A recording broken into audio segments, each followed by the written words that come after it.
What in the Jesus of Nazareth crucifixion has this got to do with Brunch? So, against my better judgment, I am watching episode 2 of Gossip Girl. I think you're a sick woman. To do something like that is sick. I bet you're wondering what Gossip Girl is doing up so early. Not really, no. The annoying voiceover that is Gossip Girl is letting us know that Chuck's dad is hosting his annual brunch for his foundation. So lonely boy Dan and Jenny are waking up in their New York loft that I think we're supposed to think of as some kind of tragedy. But it looks like a lovely piece of prime real estate to me. A Brooklyn loft? Yes, please. Dan is being a decent brother though, and he's checking in with Jenny after her horrendous encounter with Chuck. So they flash back to the end of the last episode when they were all leaving in a cab. So Serena gets out of the cab and slams it in Dan's face. Dan ends up damn near concussed, and then he waves to Serena, who waves back, and it's super awkward. So now Serena's on the other side of town retelling this story to her brother, who, may I remind you, is in hospital. But go off and regale him with stories about your fucking problems, why don't you? So Serena's busy doing that. Oh my God, like, no, he doesn't like me. Like, why would he like me? And of course he doesn't like me. That's why he, didn't ask me for a date. Like, why would he like me? God. Girl. You know damn well that boy likes you. Some viewers may find the following video disturbing. Viewer discretion is advised. Feet. Why on earth did we need this clip? And we didn't even get a trigger warning like the one I just so kindly gave you. Why are Jenny's feet so damn dirty? Oh! Ew! What? She looks like a poor Victorian child who's been running around the streets of London after the fire of London. So Dan is pacing around the loft and he's really annoyed with himself because he had one chance to go on a date with Serena and he couldn't bring himself to ask her out. He starts completely spiraling and then suddenly he's like, do you know what? I'm going to go and get my girl. Okay. So it looks like Serena's starting to fancy Dan a little bit. And again, why should your poor brother who tried to end his life care? God, Blair was so mean to me last night. I don't even know why. I don't know. Maybe it's because you slept with her boyfriend and last night she found out about it. Just a guess. Serena is the very definition of nonchalant. And I'm going to need her to be chalant. Meanwhile, Blair is having a cutesy little sleepover with her minions and she is in full-scale denial. She is convinced that her man, Nate still loves her, when we all know he is given prisoner of war. So Nate is hungover as fuck and Blair calls him up all easy breezy cover girl to talk about Chuck's dad's brunch. And then the writers decide to torture us with yet more feet. Hey, yo, what the fuck? I'm done. Chuck, the essay guy, is waking up in bed with these girls and their feet.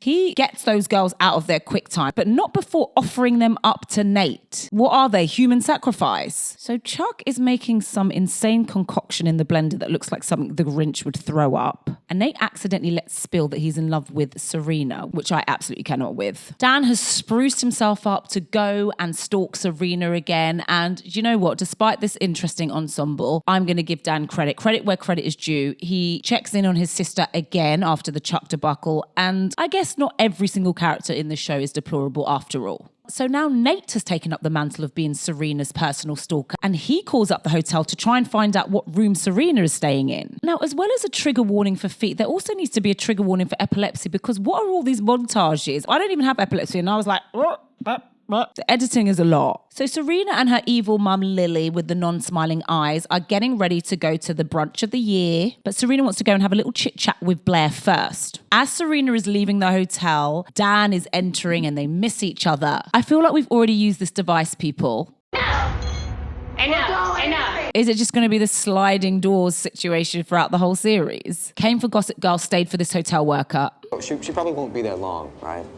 Once she went out, didn't come back for 6 months, but feel free to sit.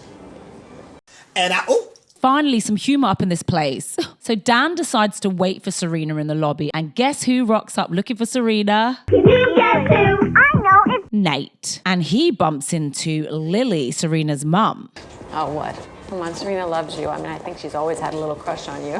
Now, what in the goddamn none of your business intrusive parenting is this? So the fun, sassy hotel guy ushers Nate in and is like, yes, sit over there if you want to wait for Serena and get in the queue like the other guy. So Serena rocks up to Blair's house expecting to have their Sunday tradition continue. You're telling me that every single Sunday these two have croissants, coffee and watch breakfast at Tiffany's? What in the rich people boredom is that? Anyway, Blair shades her, as she should. Can I just say something? Yeah, sure, why not? You always do.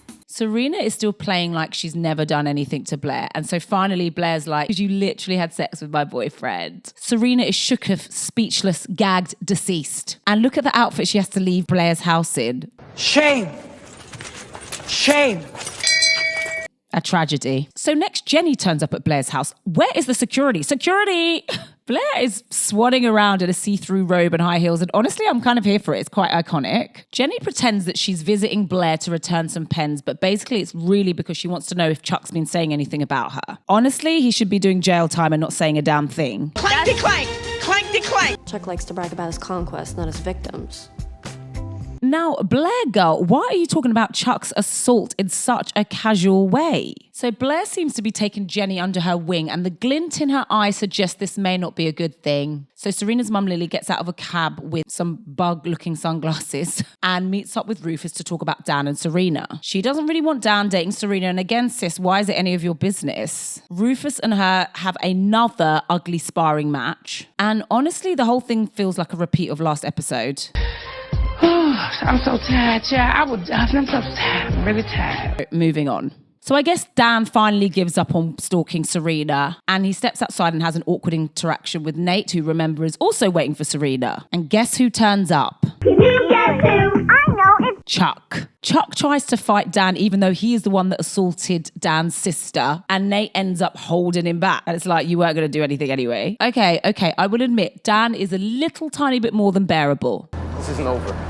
Hey, anytime, man. That one black eye looks a little lonely. So Jenny is with Blair and watching her get dressed for this brunch, and I guess they're friends now? Huh? What? Oh. Okay. During their conversation, Blair clocks that Dan is the Dan that went on a date with Serena, and she's suddenly even more interested in Jenny. Blair offers Jenny a dress to keep, and when Jenny's like, why are you giving me this? Blair's like, oh, you can, I'm sure, repay me in the future. And it's given Ursula from The Little Mermaid when she offers Ariel her voice in exchange for her to have some feet. So Serena finally shows up, and it looks like Dan waiting by like a stalker actually paid off. Dan awkwardly asks Serena if she'd like to get some food, and she's like, yes, when suddenly... Guess who? I know it's Lily. And Lily's like, no, you won't be getting food there. You will be going to brunch, as aforementioned. And so, yet again, Serena and Dan pretend that they were going to go to the brunch together anyways. Okay, the repetition is getting silly now. Oh, Lord. Again. Again. Nothing new, nothing changed, same old shit. We can't just be out here recycling the same storyline for every episode. This may have to be the last review on this show because honestly, I cannot take it. So this is what Serena chose to wear to brunch. God damn, she can't dress at all. Honestly, I have no words. She looks like she's in primary school, or she looks like she's in 5th grade. But even scarier than Serena's outfit.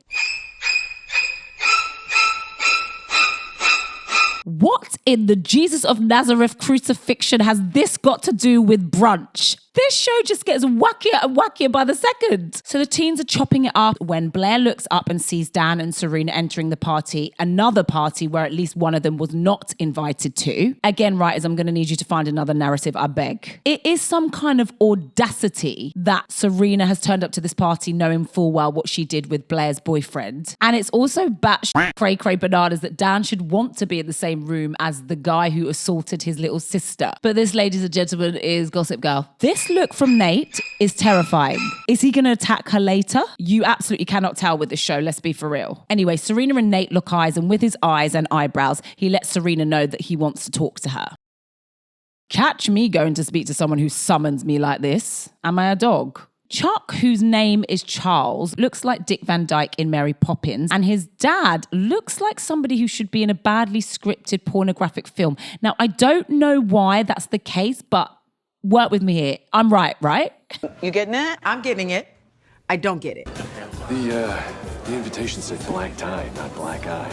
He thought he ate with this line. Like all the other obnoxious parents that we've come across in this show, Chuck's dad is no exception. He wants Charles, Chuck, or whatever to mix and mingle and network at the party, presumably so Chuck can stop being a drain on his resources. So Nate and Serena find each other and they have their little conversation, and Serena is big mad that Nate told his girlfriend about their shenanigans. You should be mad that you did it. So now Nate wants Serena to meet him in Chuck's suite so that they could talk about it some more. Yeah, which sounds like a fine idea to me. But of course Serena agrees because she's a dingbat. I know it's Nate's dad, who's trying to sweet talk Blair because of course we know he wants to do business with her mom. He honestly has such a punchable vibe. So Chuck finds Blair and gives her a set of keys to his suite and says, if you want to keep Nate, you know what you need to do. And I'm like, what business is it of yours? Solid advice there from a sexual predator. But Blair follows suit and tries to seduce Nate and take him up to the suite where Miss Vander Woodson is lying in wait for Nate. Blair is again understandably like, what the helly?